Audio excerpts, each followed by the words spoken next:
ओम नमो भगवते वासुदेवाय।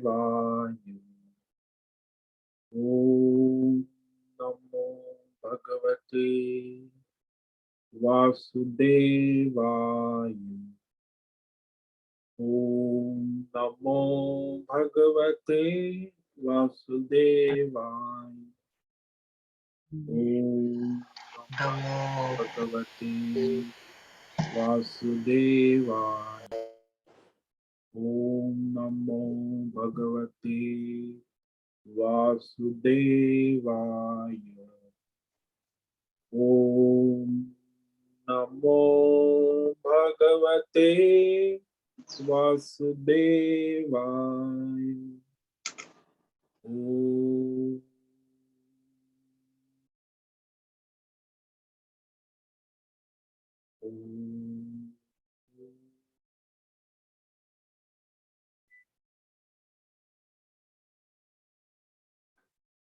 ओम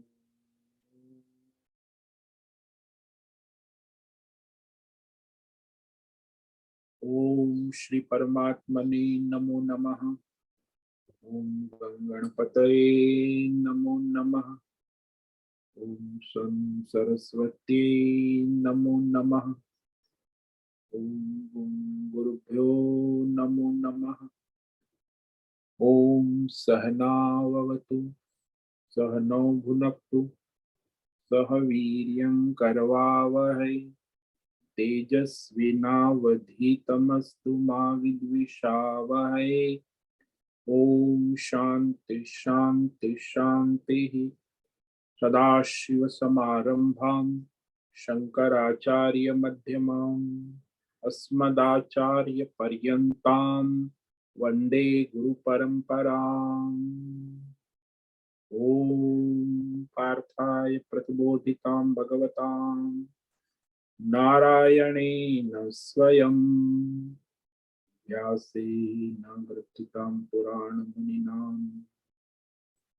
मध्ये महाभारतम् अद्वैतामृतवर्षिणीं भगवतीं अष्टादशाध्यायिनीम् अम्ब त्वामनुसन्दधामि भगवद्गीते भवद्वेषिणी। गीते भवद्वेषिणी।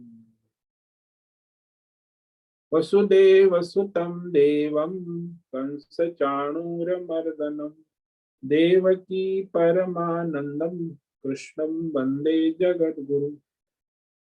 नमस्ते परमं ब्रह्म सच्चिदानन्दरूपाय निर्गुणाय नमस्तुभ्यं ओंकाराय नमो नमः। सर्वे दुर्गाणि तरन्तु सर्वे भद्राणि पश्यन्तु सर्वे सद्बुद्धिमाप्नोतु सर्वे सर्वत्र नन्दतु। ओम तत्सत्। ओम ओम ओम। आप सभी ऑनलाइन नेटवर्क पर उपस्थित भगवद गीता श्रवण साधकों को आज प्रातः का अभिवादन अभिनंदन अभिवंदन। हरि ही ओम हरि ही ओम हरि ही ओम। हम सबको आज का यह दिव्य दिन देश काल विषय वस्तु परिस्थिति अवस्था तन मन धन जन अध्यात्म भौतिक दैविक क्षेत्र व्यष्टि समष्टि सभी को अपने अपने पूर्व में अनंत जन्मों में किए हुए संचित पाप पुण्य धर्म अधर्म मिश्र कर्मों के पके हुए फलस्वरूप वर्तमान में आज अपने अपने प्रारब्ध अनुसार परमेश्वरीय योग माया के माध्यम से प्रसाद स्वरूप में प्राप्त हुआ है मिला है। अतः यह आज का दिन परमार्थ हेतु निष्काम सेवा यज्ञ देव यज्ञ ऋषि यज्ञ पितृ यज्ञ मानव यज्ञ प्राणी यज्ञ सात्विक दान शारीरिक वाचिक मानसिक तप निष्काम कर्म योग ध्यान योग भक्ति योग ज्ञान योग साधनाएं स्वाध्याय वेद शास्त्रों का अध्ययन अध्यापन उपासना आराधना के लिए समर्पित करे और कराए। अत्यंत दुर्लभ मनुष्य जीवन की प्रत्येक क्षण परमार्थ हेतु सार्थक करे और कराए। आज विक्रम संवत 2080 भाद्रपद मास कृष्ण पक्ष श्राद्ध पक्ष पितृपक्ष की नवमी तिथि 10:12 तक है। उसके बाद 10वीं का श्राद्ध लग जाता है। आज है पुष्य नक्षत्र जो रात्रि 2:43 तक है। उसके बाद आश्लेषा नक्षत्र लग जाता है। आज है रविवार, सूर्य उपासना आराधना का दिन और यहाँ शीत ऋतु प्रारंभ हो चुकी है। रात्रि का न्यूनतम तापमान 18 डिग्री रहा और दिन का अधिकतम तापमान 30 डिग्री रहा। वायु की गति 5-10 किलोमीटर प्रति घंटा चल रही और ईस्वी सन 2023 8 अक्टूबर 2023 सुबह के 7 बजने वाले हैं। कलयुग का प्रथम चरण 5248वां वर्ष 7वां व्यवस्थित मनवंत श्वेत वराह कल ब्रह्मा जी का 26वां दिन और 51वां वर्ष अभी चल रहा है। तो ऐसे अनंत कोटि ब्रह्मा और ब्रह्मांडीय परमेश्वरी अचिंत्य योग माया में हमारा यह एक ब्रह्मांड, इस ब्रह्मांड में ये पृथ्वी लोक में समुद्र के ऊपर जम्बू द्वीप में विश्व का एकमात्र वैदिक राष्ट्र भारत में उत्तर हिमालय प्रांत में उत्तराखंड राज्य में टिहरी जिले में हिमालयन शिवालिक पर्वतमाला के अंतर्गत मणिकूट पर्वत के ऊपर नीलकंठ महादेव के सामने ऋषिकेश नगरी में मुनिकीरेती प्रांत में शीशम जाड़ी में अवधूतबाड़ा आश्रम के सी ब्लॉक पहले माले से 5 नंबर कमरे से गंगा किनारे से हम स्वामी उत्तमानंद सरस्वती भगवद गीता के आचार्य शिष्य स्वामी चिन्मयानंद सरस्वती महाराज कैवल्याद्वैत वेद व्यास भगवदपाद शंकराचार्य की श्रृंगेरी संन्यास परंपरा से शिक्षित दीक्षित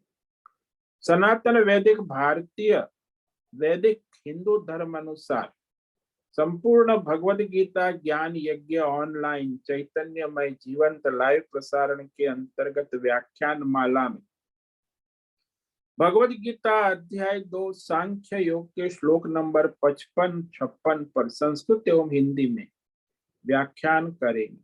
दिव्य पवित्र सरल व्यावहारिक सटीक पूर्ण वर्ण अक्षर पद वाक्य पंक्ति श्लोक अध्यायों की संगति संधि अन्वय शब्दार्थ वाक्यार्थ भावार्थ रहस्यार्थ के यथार्थ तात्पर्य सहित वैदिक शास्त्र वेद व्यास साहित्य शंकर भाष्य एवं परंपरागत सन्यासी आचार्यों की टीका टिप्पणी सहित आज का यह भगवद गीता व्याख्यान करेंगे। कृपया आप सभी श्रद्धा भक्ति ध्यान से परिपूर्ण होकर के यह दिव्य श्रवण साधना करे, कुछ ग्रहण करे, कुछ धारण करे, कुछ चरितार्थ उसमें अपने जीवन में निरंतरता लाए, अपनी अपनी आध्यात्मिक भौतिक दैवी अशांति द्वंद्व मोह विक्षेपों से रहित होकर के अधार्मिक अशास्त्रीय भ्रम भ्रांतियों से रहित होकर के अपने अपने शरीर इंद्रिय प्राण मन वचन कर्म से एक रूप एकाग्र होकर के शुद्ध सात्विक सूक्ष्म भगवत विवेक बुद्धि करे, वेद शास्त्र एवं आचार्य परंपरा अनुसार विवेक बुद्धि करे, भगवत बुद्धि दृढ़ करे, पुनः पुनः इस व्याख्यान का श्रवण करे, मनन करे, चिंतन करे, लेखन करे, प्रचार प्रसार करे, लिंक भेजे, ग्रुप में शेयर करे, अपना और सबका परम कल्याण करे और कराए। ओम तत्सत। ओम ओम ओम। तो कल हमने श्रीमद् भगवद गीता अध्याय 2 के अर्जुन के पहले प्रश्न का उत्तर भगवान दे रहे हैं कि वह परमात्मा की प्राप्त हुए जो स्थिर बुद्धि भगवत बुद्धि वाले मनुष्य का लक्षण क्या होता है, परिचय क्या, इंट्रोडक्शन। तो भगवान ने कहा पहले प्रश्न का उत्तर देते हुए कि जिसकी बुद्धि परमात्मा में स्थिर हो गई है वो समस्त कामनाओं से रहित अपने अंतरात्मा में संतुष्ट रहता है, ये बताते हैं। श्री भगवानुवाच प्रजहाति यदा कामान् सर्वान् पार्थ मनोगतान् आत्मन्येवात्मना तुष्टः स्थितप्रज्ञस्तदोच्यते। अर्जुन के प्रश्न के अनुरूप प्रथम प्रश्न का उत्तर भगवान दे रहे हैं कि हे पार्थ, सुनो सावधानी से। यदा यानी जिस अवस्था में, जिस जन्म में, जिस काल में वह मनुष्य की अपनी अंतकरण, मन, बुद्धि, चित्त, अहंकार में स्थित संपूर्ण भौतिक, अध्यात्म, दैवी कामनाओं को भली भांति उपराम हो जाता है, जहाति, प्रजहाति का यानी अंतकरण में संपूर्ण कामना और संकल्प बाह्य लाभ हानि की अपेक्षा नहीं हो, निसंकल्प स्वयं कामना सभी छूट जाती, भगवतमय संकल्प जिसका हो गया है, तो वह परमार्थ में अपने अंतरात्मा को जोड़ देता है, तो अपने अंतरात्मा से परमात्मा में संतुष्ट रहता है। वह, उसकी बुद्धि परमात्मा में स्थिर है, स्थित प्रज्ञ ऐसा कहा जाता, शास्त्रों में, आचार्यों परंपरा में कहा जाता कि वह अपने परमार्थ में संतुष्ट। तो जैसे वो बालक होता है अपनी माँ की गोद में संतुष्ट है, माँ भी उस बालक से संतुष्ट है, दोनों एक दूसरे से संतुष्ट है। ऐसे वो जीवात्मा की अंतरात्मा और परमात्मा संतुष्ट हो जाते हैं। तो यहाँ प्रजहाति कहा, छोड़ना, प्रकर्ष, जहाति यानी छोड़ना, प्रजहाति प्रकर्षेण, ऐसा छोड़ना कि छोड़ने के बाद उसकी स्मृति भी नहीं रहती है। जैसे हम लोग कचरा छोड़ देते हैं, मल मूत्र का त्याग कर देते, कभी उसकी स्मृति नहीं आती कि आज मल मूत्र कितनी बढ़िया सुगंध थी, अरे मल मूत्र का त्याग कर दिया, उसकी स्मृति भी नहीं होती दिन में कभी भी। कचरे का त्याग कर दिया तो कचरे कितना बढ़िया कचरा था, उसकी स्मृति नहीं हो, रोज कचरा निकालते, रोज मल मूत्र त्याग, लेकिन उसकी कोई तृष्णा, कामना नहीं रहती। तो ठीक इस प्रकार जब हमारी कामनाएं भौतिक, अध्यात्म, दैव, संकल्प, विवेक और वैराग्य, शास्त्र और आचार्य परंपरा से सत्संग करके बुद्धि में जब विवेक वैराग्य उत्पन्न होता, तो विवेक वैराग्य से छूट गया है, छोड़ा नहीं है, विवेक वैराग्य से छूट गया, तो भौतिक, अध्यात्म, दैव विषय की वृत्तियां जो है वो वृत्तियां, कामना, संकल्प नहीं रहता। देखो, ये भौतिक कामना, अध्यात्म कामना, दैवी कामना, उसके संकल्प सभी जीव करके बैठे,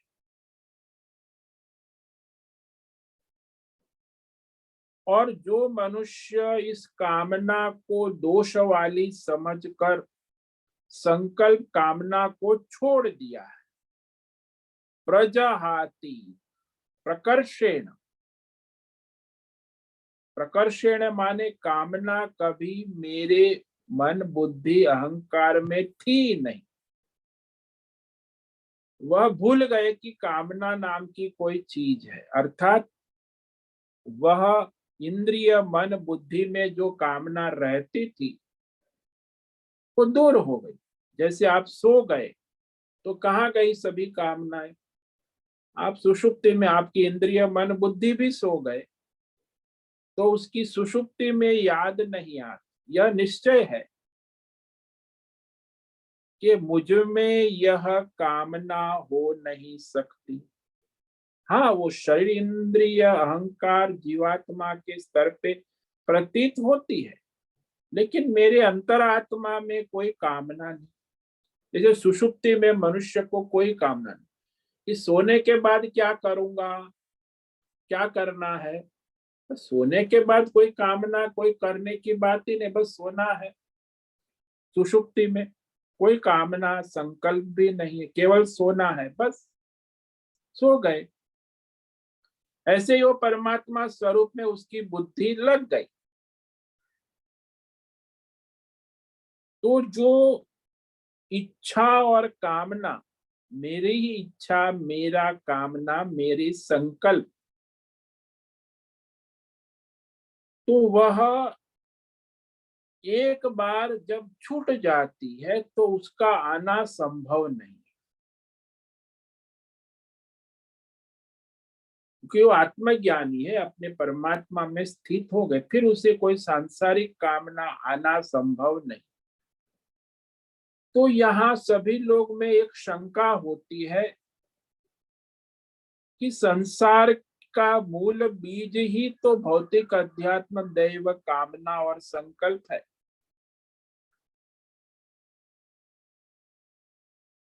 कोई भी मनुष्य जो है वो कामना संकल्प के बिना नहीं रह सकता।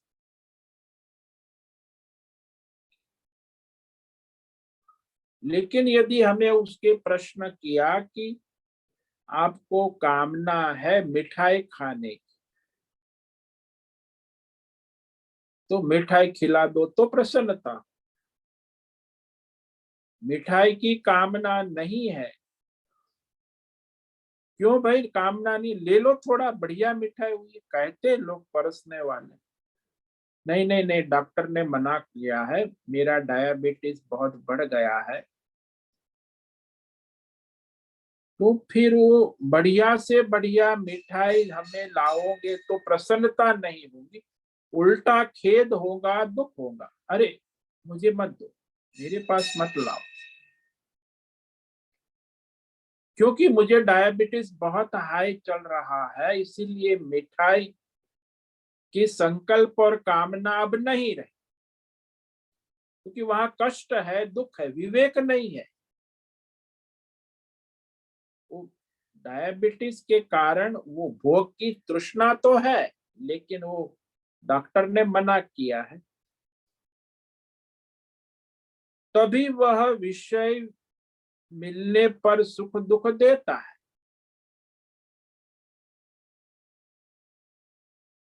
तो जब हमारी कामना है, हमें चाहिए, तो विषय सुख देता है। कामना नहीं है, नहीं चाहिए, और वो विषय मिलता है तो दुख देता है। तो सारी कामनाएं जो है, संकल्प और कामना को छोड़ दिया, तब सुख दुख किसे होगा। लेकिन जो स्थित प्रज्ञ है, अभी जीवित है ना, इसीलिए उसका शरीर, जीवन का प्रारब्ध बचा हुआ है। तो संकल्प कामनाएं सब छोड़ दी तो वह प्रसन्न या सुख कैसे, सुख दुख कैसे होगा उस। कहते शरीर धारण के लिए व्यवहार क्या पागल की तरह करेगा या प्रमादी की तरह करेगा। भाई शरीर है, जीवन यात्रा है, नित्य नैमित्तिक कर्म है, जीवन निर्वाह भी होना है। तो भगवान कहेंगे शरीर यात्रा भी चने प्रसिद्धे द कर्म। भाई वो यदि कामना संकल्प छोड़कर अकर्मी हो गया तो उसके शरीर निर्वाह, जीवन निर्वाह भी नहीं हो। आलसी प्रमादी तामसी शरीर में रहते हुए उस जीवन निर्वाह के लिए कुछ नहीं कर पाए।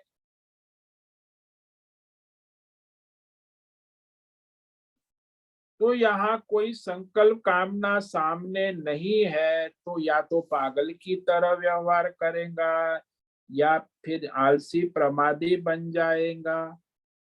ये प्रश्न है। बोले ऐसा नहीं, इस शंका का समाधान कर कि वह आलसी प्रमादी नहीं बन जाएगा। या तो पागल भी नहीं हो जाएगा उन्मत्त, तो कैसे रहता है? बोले भगवान ने कहा कि वह आत्मन्नेवात्मना तुष्टः, उसकी सारी की सारी भौतिक अध्यात्म दैव संकल्प कामनाओं का मूल केंद्र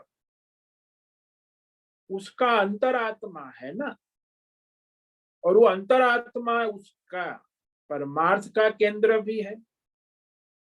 अब पहले परमार्थ का केंद्र नहीं था, भौतिक अध्ययन दैवी कामना वाला था, अब उसकी अंतरात्मा परमात्मा से जुड़ गई। तो जो उसका अंतरात्मा परमात्मा है, उसकी ही उसे संकल्प कामना है। जैसे मीराबाई ने कहा, मेरी तो गिरधर गोपाल दूसरो न को, एक ही परमार्थ संकल्प और काम।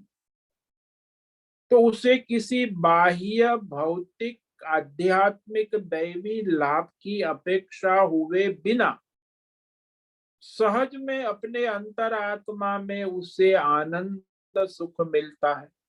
जैसे मनुष्य सो जाता है तो उसे बाह्य विषय लाभ के बिना ही अपने भीतर आनंद सुख का अनुभव होता है। लेकिन सुषुप्ति में अज्ञानी है वो जीवात्मा, और यहाँ आत्मज्ञानी है, दोनों में फर्क है। सुषुप्ति वाला भी कामना रहित है, अपने आनंद लेता है लेकिन अज्ञान, और ये आत्मज्ञानी है, ये भी कामना रहित है लेकिन उसे ज्ञान है, वो आत्मा का आनंद ले रहा है। तो आनंद स्वरूप अंतरात्मा है, वह तो उसमें नित्य शुद्ध बुद्ध मुक्त उपलब्ध है। इसीलिए वह परमार्थ का आनंद, अंतरात्मा का आनंद उसे नित्य उपलब्ध है। ये तो कामना के कारण वो ढक गया था, अब उसकी कामना हट गई।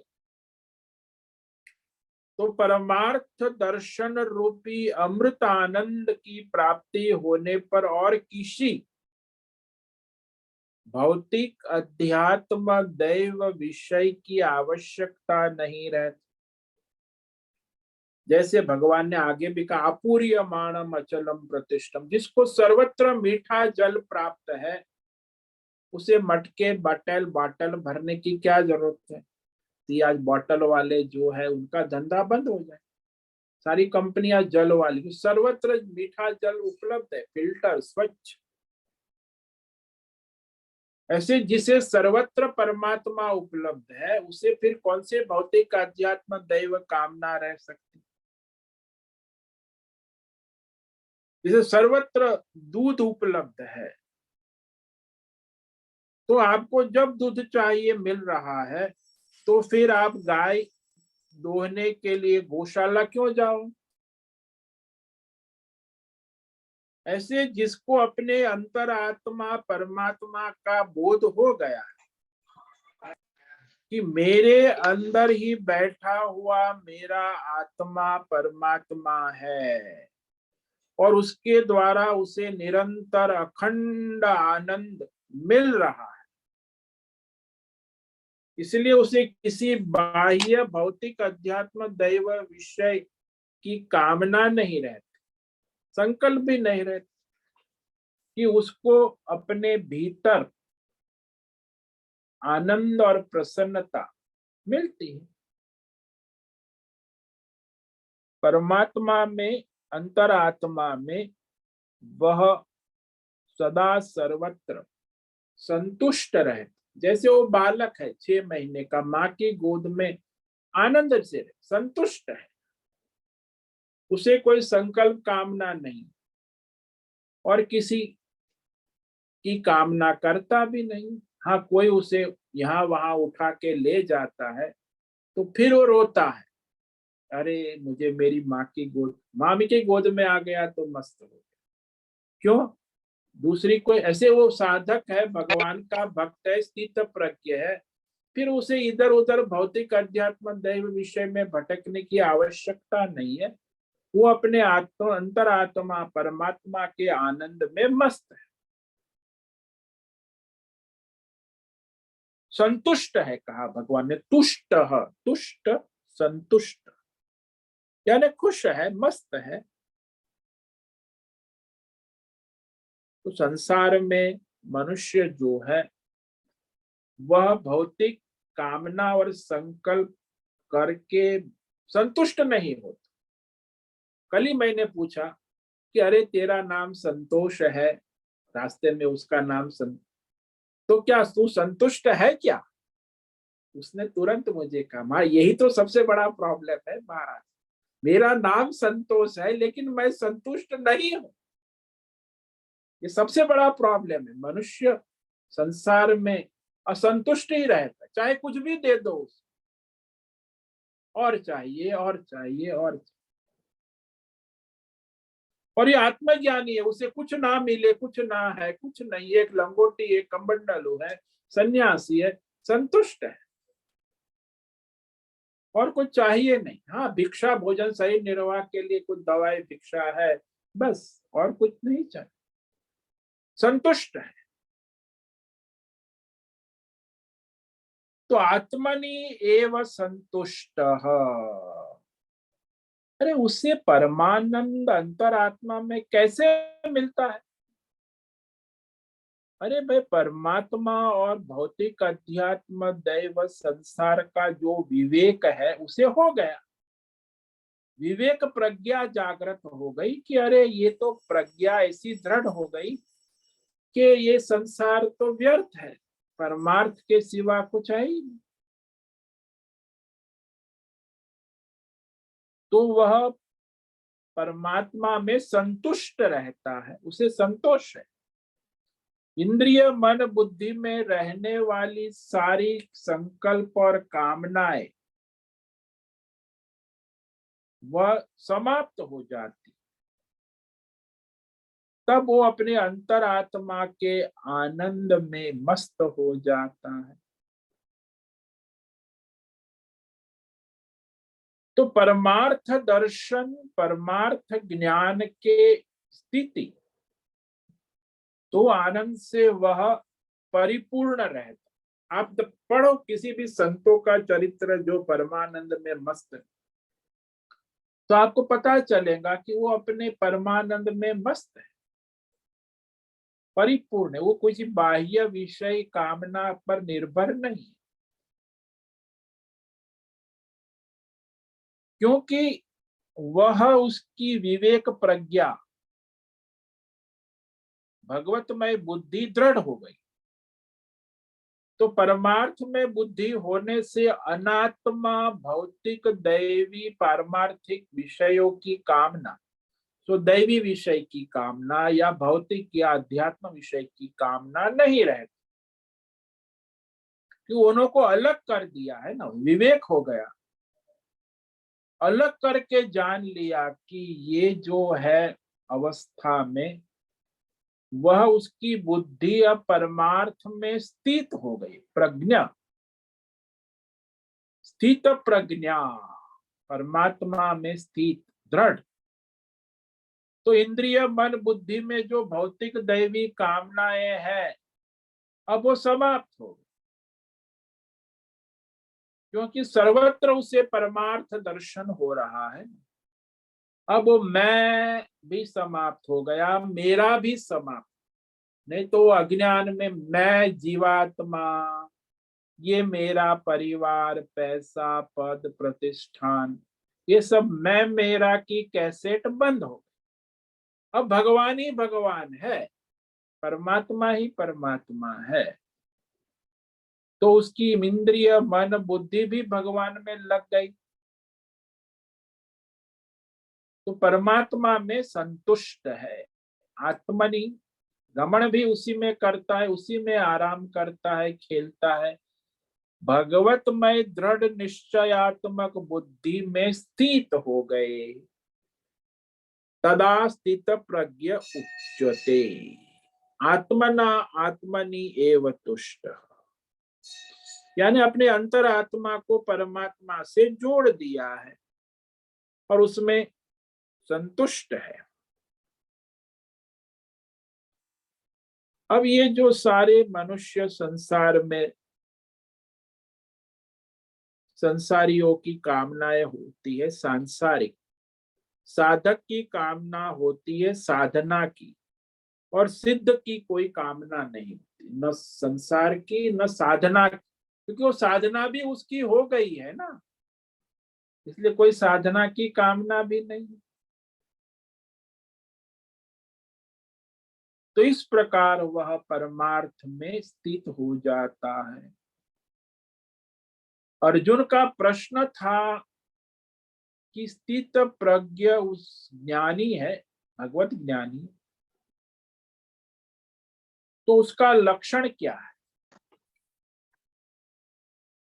उसका भगवान ने यहाँ इस श्लोक में जवाब दे दिया।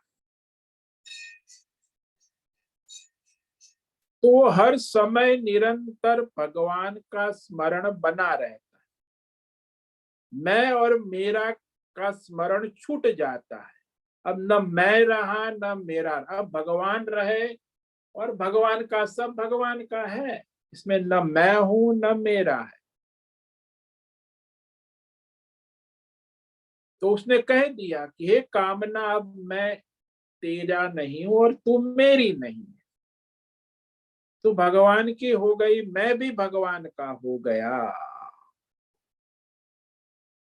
अब वो वृत्ति समाप्त हो गई, यह चाहिए वह चाहिए, ऐसा चाहिए वैसा चाहिए, नहीं चाहिए चाहिए, ये नहीं, ये सब कामना है। नहीं चाहिए वो भी कामना, ये चाहिए वो भी कामना। विषय भोग नहीं करना है ये भी कामना है, विषय भोग करना है ये भी काम। ये सारी भोग की कामना और भोग त्याग की कामना समाप्त हो,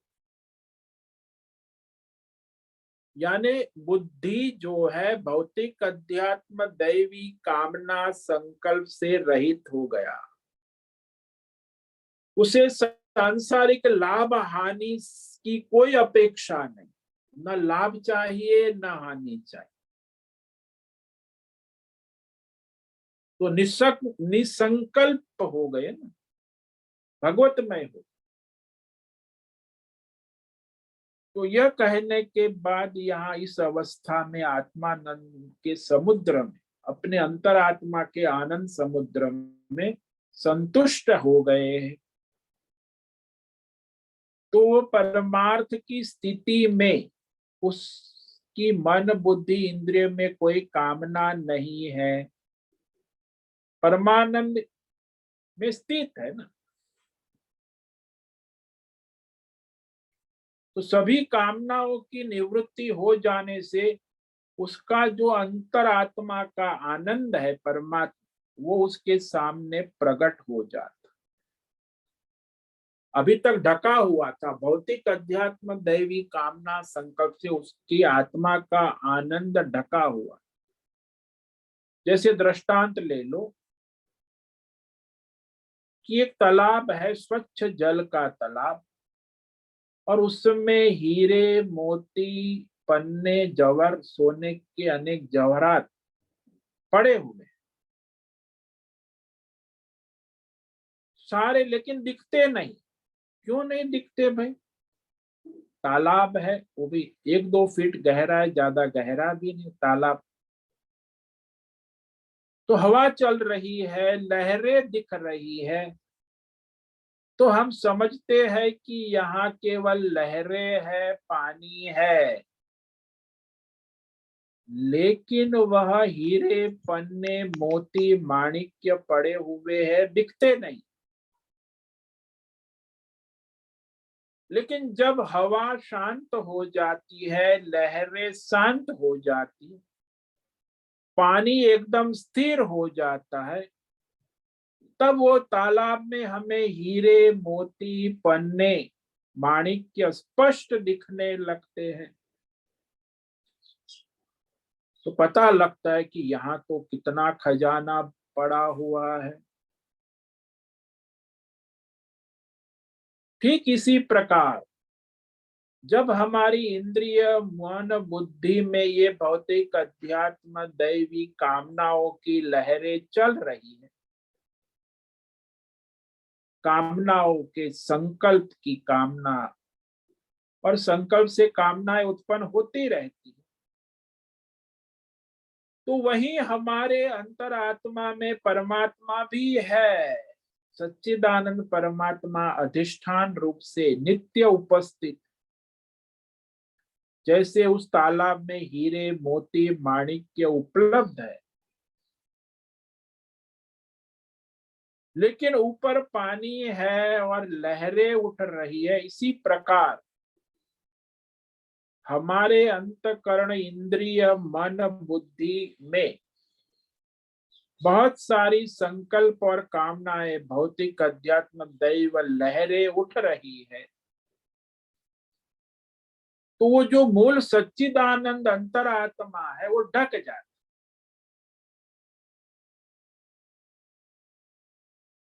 क्योंकि ये कामनाएं उठती ही रहती है, लहरें जब तक उठती रहेगी तो हमें वो खजाना नहीं दिखेगा,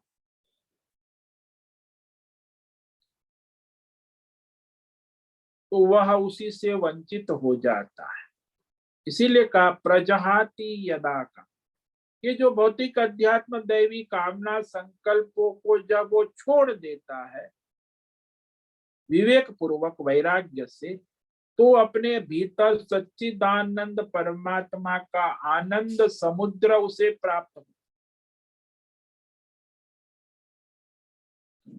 पहले उसे वह नहीं दिखता था, पहले तो भौतिक अध्यात्म दैव विषयों में सुख ढूंढने आनंद ढूंढने जाता, संसार के विषय जो है जागृत अवस्था में या सोने चला जाता, सो के भी उसे आनंद मिलता है, और दूसरा स्वप्ने में भी क्षणिक आनंद, और जागृत अवस्था में अपने प्रिय विषय के दर्शन से उसे क्षणिक आनंद मिलता था, फिर प्रिय विषय की प्राप्ति से क्षणिक आनंद मिलता था, और फिर प्रिय विषयों के भोग से क्षणिक, यानी जागृत में भी उसे विषय भोग आनंद मिलता था, लेकिन वो क्षणिक था, वो वृत्ति थी, वो नित्य नहीं था, अखंड आनंद नहीं था। फिर रसगुल्ले का आनंद आया गया, फिर दूसरे मिठाई का आनंद आया गया, प्रिय दर्शन हो गया, पुत्र का दर्शन हुआ आनंद आया वो गया, भोग मिल गया आनंद आया गया, वृत्तियां, और उसके बाद वो टिकती नहीं है वृत्तियां आनंद की। भौतिक अध्यात्म दैव विषय का क्षणिक आनंद है, लेकिन वो विषय का नहीं है, वो अपने आत्मा का अनुसंधान होता है, क्षणिक ज्ञान होता है, इसीलिए हमें सुख का अनुभव आत्मा से आनंद आ रहा है, नहीं कि रसगुल्ले से आनंद आ रहा है। अब वो भ्रम भ्रांति हो गई कि संसार में सुख शांति आनंद है, तो उसके कारण वो उसमें मोहित हो जाता, लेकिन ये आत्मज्ञानी है, वो जानता है, क्योंकि उसमें न कोई भौतिक अध्यात्म विषय भोग की कामना नहीं रहती, मन बुद्धि और इंद्रिय स्थिर एकाग्र हो गए, शुद्ध हो गए, भगवतमय हो गए, तो उसे परमानंद का अनंत आनंद मिलता है, इसीलिए वो अपने परमात्मा में संतुष्ट हो जाते। किसी देश काल विषय वस्तु व्यक्ति परिस्थिति में सुख ढूंढने नहीं जाते, तो वह भगवतमय बुद्धि की अवस्था है, वह उसका लक्षण भगवान ने कह दिया, परिचय बता दिया कि ये स्थिति है कि जिसकी बुद्धि भगवान में स्थिर है, कभी स्थिर हुई कि उसकी संकल्प और कामना से रहित, और अपने आत्मा अंतरात्मा में परमात्मा में संतुष्ट हो गया। 3 वाक्य है इस श्लोक। यदा मनोगतान सर्वान कामान प्रजहाति, जिस अवस्था में, जिस जन्म में जब ये जीवात्मा अपनी संपूर्ण इंद्रिय मन बुद्धि में रहने वाली संपूर्ण भौतिक अध्यात्म दैव कामना को भली प्रकार उपराम हो जाता है, छोड़ देता है, प्रजहात भूल जाता है और अपने अंतरात्मा में, अपने परमात्मा में तुष्ट संतुष्ट रहता है, तो उस अवस्था में वह स्थित प्रज्ञ कहा जाता है, आत्मज्ञानी कहा जाता है, मुक्त कहा जाता है, सन्यासी कहा जाता है, रियलाइज सोल कहा जाता है, संसार के बंधन से मुक्त कहा जाता है। जीवन हजारों शब्द है, स्थित प्रज्ञ केवल एक शब्द नहीं, आत्मज्ञानी हो जाता है। बस उसका यही कारण है कि संकल्प कामनाओं का सर्वथा अभाव और अपने भगवतमय आत्म स्वरूप की स्थिति, ये उसका लक्षण हो स्पष्ट। तो दो बात हो गई, संकल्प कामनाओं का अभाव हो गया और भगवतमय बुद्धि में स्थिर होकर वह पूर्ण आनंद का अनुभव करता है, तो वह उसकी बुद्धि परमात्मा में स्थिर हो गई, ये उसका लक्षण। तो ये पहले प्रश्न का उत्तर दे दिया। अब अगला प्रश्न है कि वह स्थित प्रज्ञ किम प्रभासेत, अर्थात वह प्रारब्ध अनुसार अपने जीवन व्यवहार को कैसे चला। उसके भी शरीर का प्रारब्ध है, जन्म हुआ है, देश काल विषय व्यवहार, तो वह स्वयं अपने प्रारब्ध अनुसार अपने जीवन व्यवहार को कैसे चलाता है, कैसे करता है, उसका जवाब अब आगे श्लोक नंबर 56 और 57 में भगवान देते हैं। दूसरे प्रश्न का उत्तर जिसे आज पढ़ेंगे, इस पर व्याख्यान कल करेंगे। श्लोक नंबर 56, संसार में प्रारब्ध अनुसार जीवन व्यवहार कैसे चलाता है, उसे भी सुख दुख आते हैं, समस्याएं आती हैं, जीवन जब तक है तब तक।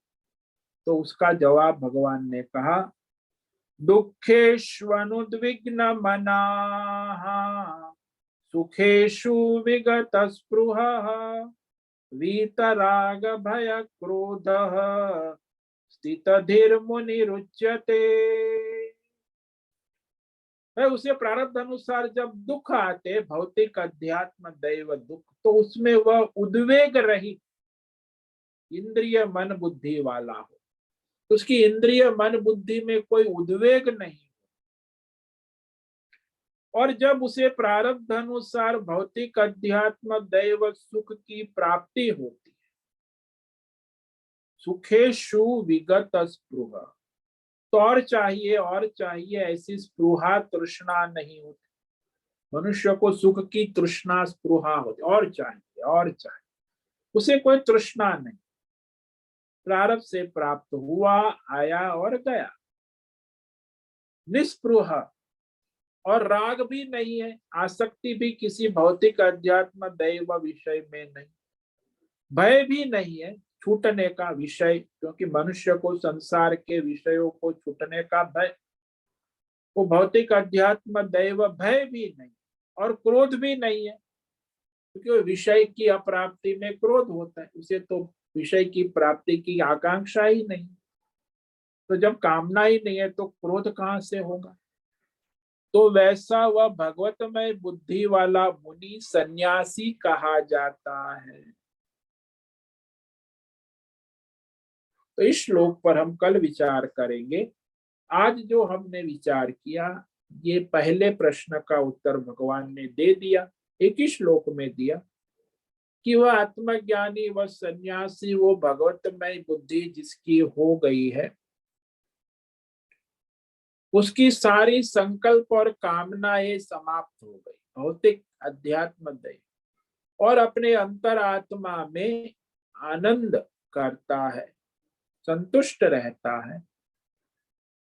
प्रजाहाति श्री भगवान उवाच प्रजाहाति यदा कामान सर्वान् पार्थ मनोगतान् आत्मन्येवात्मना तुष्टः स्थितप्रज्ञस्तदोच्यते। पातरे पृथा के बेटे, सावधानी से सुनो समझो। यदा, जिस अवस्था, जिस काल में, जिस स्थिति में उसकी इंद्रिय मन बुद्धि में रही हुई सभी, संपूर्ण कहा, सर्वाणी भौतिक अध्यात्म दैव, संपूर्ण कामनाओं को भली भांति छोड़ देता है, त्याग देता है, संन्यास ले लेता है, बहुत निसंकल्प हो जाता है। जैसे सुषुप्ति में सब कामना छोड़ देता है तो आनंद से सो जाता है, वैसे ही आत्मज्ञानी अपने अंतर आत्मा में, परमात्मा में संतुष्ट हो जाता है। जैसे मैंने दृष्टांत दिया बार बार कि वह जो बालक है 6 महीने का, वह अपने आप में भी संतुष्ट है, माँ की गोद में है, माँ उससे संतुष्ट है, वो माँ से संतुष्ट। माँ दूध पिलाएगी, उसे दूध लेने बाजार जाने की जरूरत नहीं। माँ को भी दूध लाने के लिए बाजार, उसके पास दूध उपलब्ध है, जब चाहे अपने बच्चे को दूध पिला। परमात्मा में से वो आनंदमय है, पूर्ण, जैसे माँ के स्तन में दूध है और बच्चा है, कभी भी दूध पीता है, ऐसे वो आत्मज्ञानी है, परमानंद भगवान उसके पास है माता रूप में, तो वो परमानंद कभी भी उसे प्राप्त है, उपलब्ध है।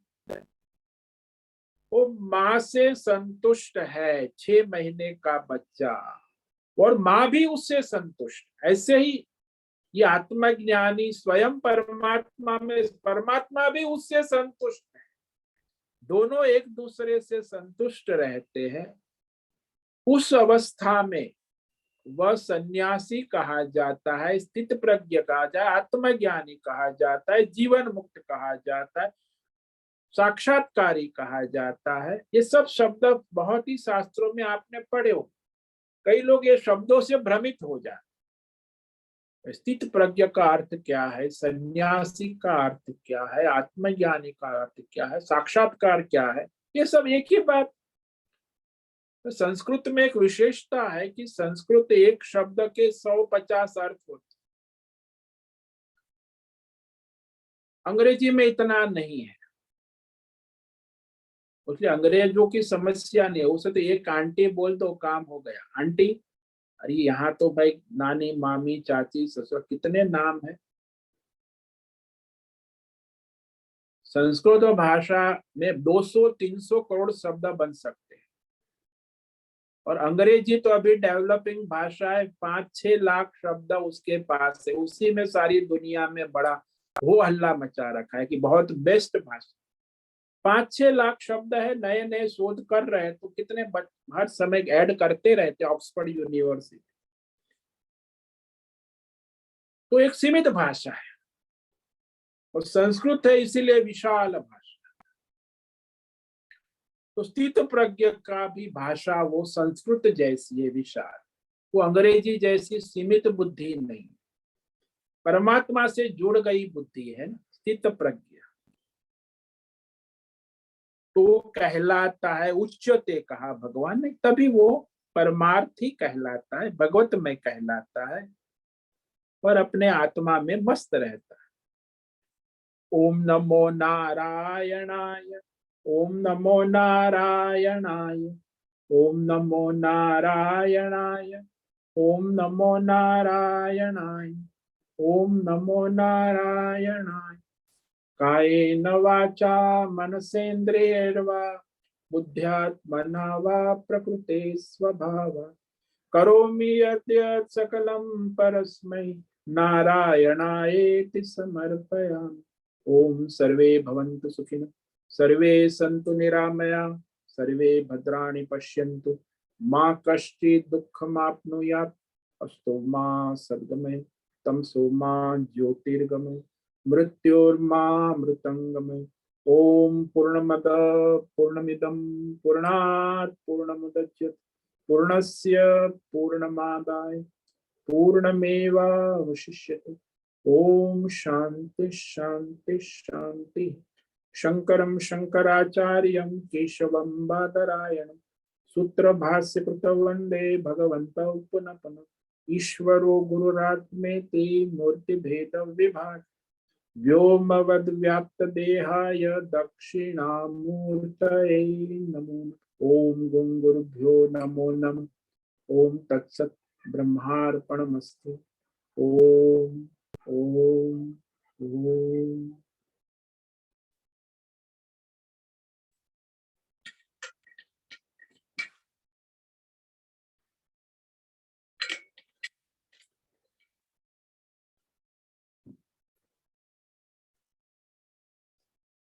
आज रविवार है तो शायद 6 से 7 हमारा साप्ताहिक सत्संग होगा।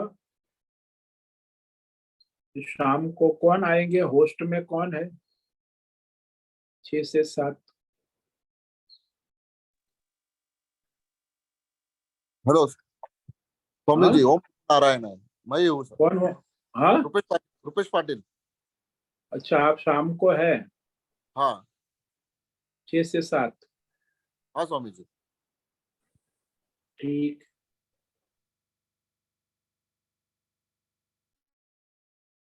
बाकी अभी किसी साधक को कोई प्रश्न है? अभी श्राद्ध पक्ष चल रहा है, श्राद्ध करो श्रद्धा भक्ति से और अपनी वैदिक परंपरा सनातन परंपरा का निर्वाह।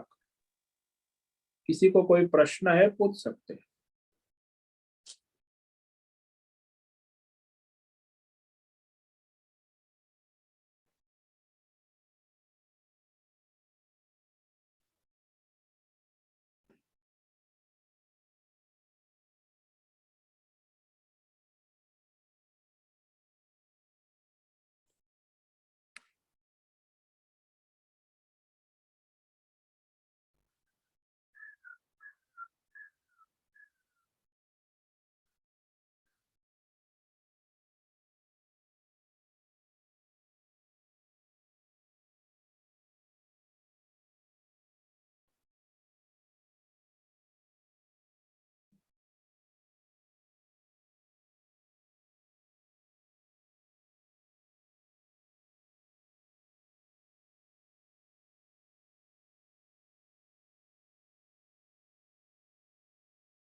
ठीक है, शाम को 6 से 7 सत्संग होगा। और कोई प्रश्न है किसी को? हाँ कोई है?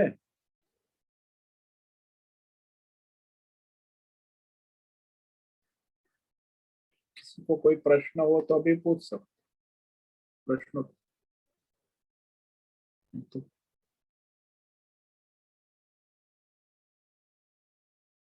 शाम को 6 से 7 प्रश्नोत्तरी होंगी, उसमें भी आप आ सकते हैं शायद। और ये भगवान ने प्रथम प्रश्न का उत्तर दे दिया है। अब दूसरा प्रश्न जो है कि वह आत्मज्ञानी स्थित प्रज्ञ अपने प्रारब्ध अनुसार अपना जीवन व्यवहार, उसमें भी सुख दुख तो आते हैं, तो कैसे चलाता है, व्यवहार कैसे करता है? तो उसका जवाब आगे भगवान 2 श्लोक में देंगे कि सुख दुख में कैसे रहता है। मतलब सुख दुख से रहित नहीं होता है, प्रारब्ध के अनुसार सुख दुख आते रहते हैं, जाते रहते हैं। क्योंकि व्यवहार काल में जीवन में ये 2 विषय तो होना ही है। सुख और दुख, भौतिक अध्यात्म दैव सुख होगा या भौतिक अध्यात्म दैवी दुख होगा। भूकंप आ गया तो दैवी दुख है,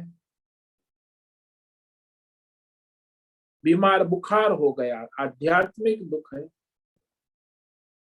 कार चोरी हो गई भौतिक दुख है।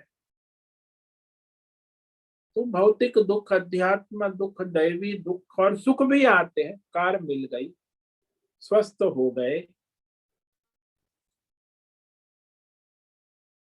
प्रकृति अनुकूल है, वातावरण। तो भौतिक सुख और दुख, अध्यात्म सुख दुख ही है, चाहे आत्मज्ञानी हो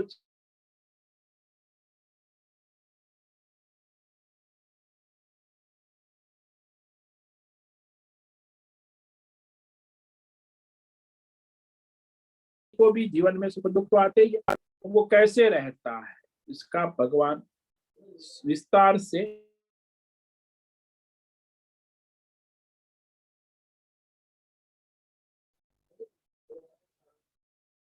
ठीक है। अभी किसी को कोई प्रश्न नहीं है तो फिर आज का सत्संग यही पूरा करते हैं।